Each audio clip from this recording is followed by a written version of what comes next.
Private First Class Alex Knapp was just 22 years old when his truck was hit by an EFP, or explosively formed penetrator, while serving his country in Iraq. After being evacuated from the scene, Alex soon lost consciousness and awoke 9 days later at Walter Reed Hospital in Washington, D.C. to learn that he had lost both of his lower limbs. Determined by the brave young man who had given so much for his country, several Michigan Masons joined forces to come to his aid. January 2007, I joined the Army and left for basic training. I joined the Army because I knew if I didn't, it was something I was going to regret. I've always wanted to be in the military, and it reached a point where it was a good time for me to go.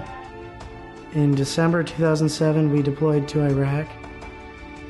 March 14th, 2008, I was hit by an IED. The day I got hit, we were driving to Baghdad because my commander had a commander's call, which is a meeting of all the company commanders, and he had to get to Baghdad, and we were also dropping off myself and another person from my squad to go home on leave. We were hit by, it's called an EFP, and the way it works is when it blows up, there's a plate of copper in front of the actual explosive, and it forms basically a giant projectile that will literally tear through armor. From there, I went to Germany. They were trying to stabilize me to get me back stateside to Walter Reed. They were also going to amputate my legs. We were going to go to Vegas, my dad and I, and when they got the phone call, they were actually expecting it to be me saying, "Hey, I'm in Kuwait." And instead, it's, "Is this Mr. and Mrs. Knapp, and is this your address?"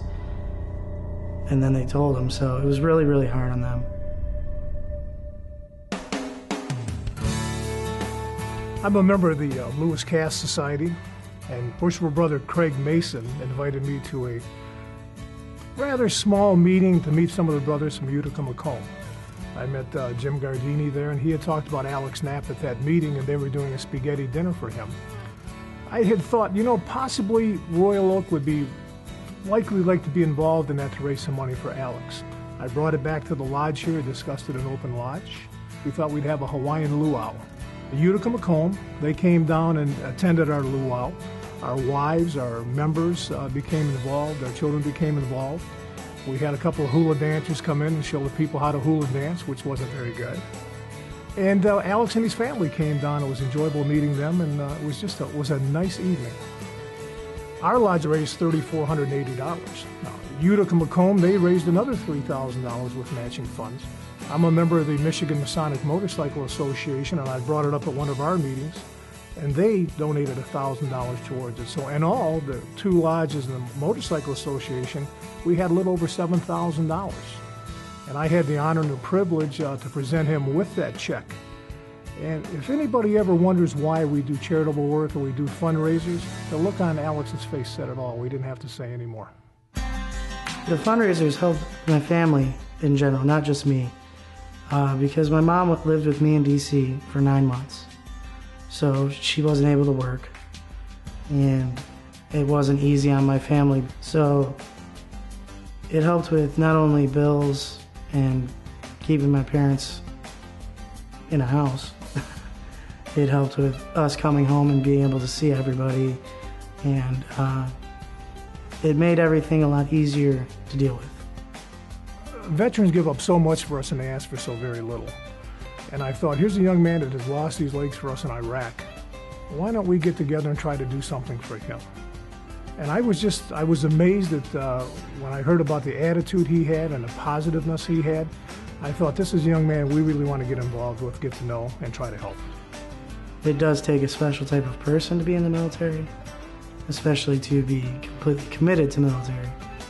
And I'm thankful to have been one.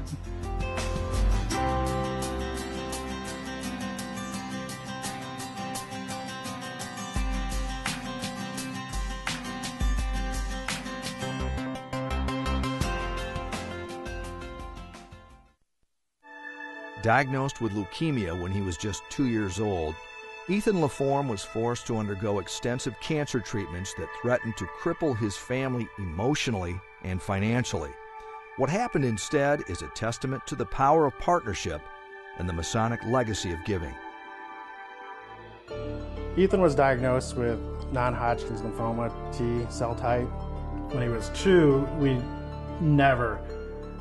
had our doubts that he was going to make it through the first week, and we went day by day, just hoping everything would be okay so that, he could beat cancer. When he was diagnosed, they did tell us very, very plainly that it is a 2-year treatment, that we would be done, February 14th of 2010.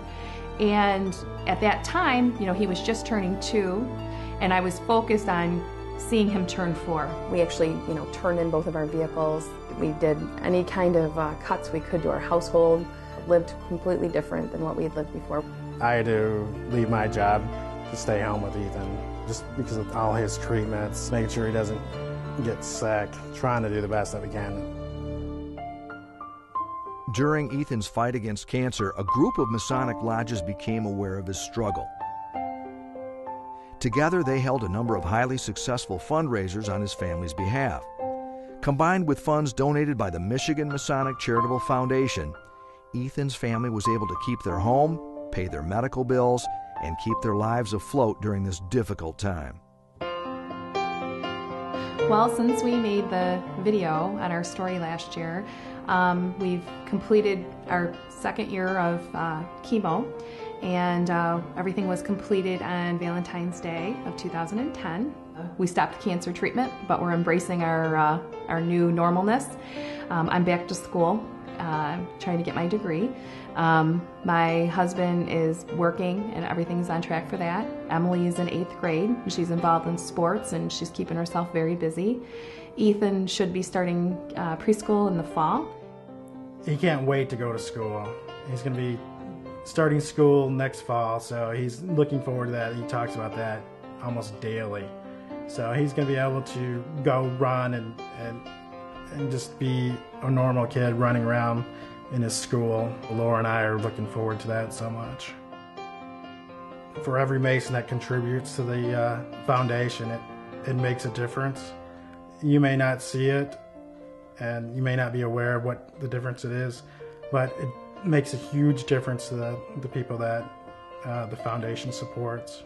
Not only did they help us financially and through support, that we were able to basically keep our house, and we were able to spend the 80 days overnight that first year with Ethan in the hospital, and all the treatment and all the costs, and we didn't have to worry about it.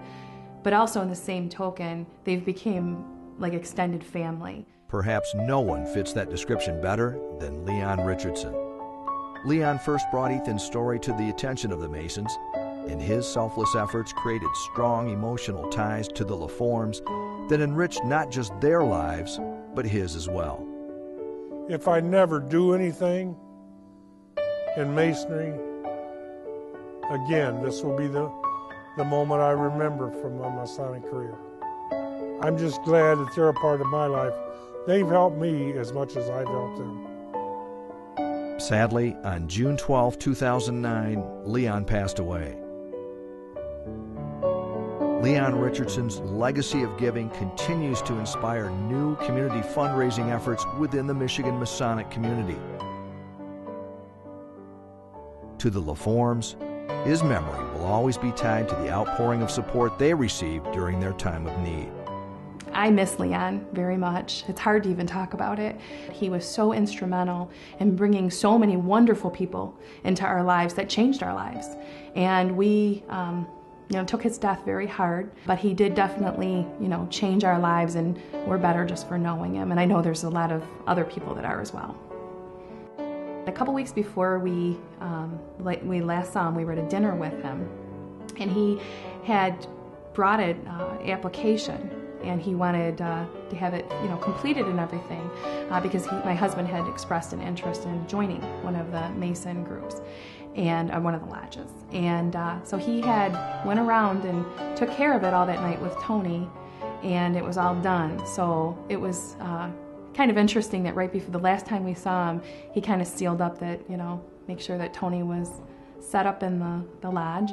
What inspired me to become a Mason was the interaction of all the Mason brothers and their families to get behind, particularly us, and support us. And they didn't know us from, any other family, but everybody came together and just provided love and support. And that's one of the things that was key in joining the Masons, was I wanted to be a part of that, so that one day when somebody else needs it, we can provide the same love and support, that they provided us.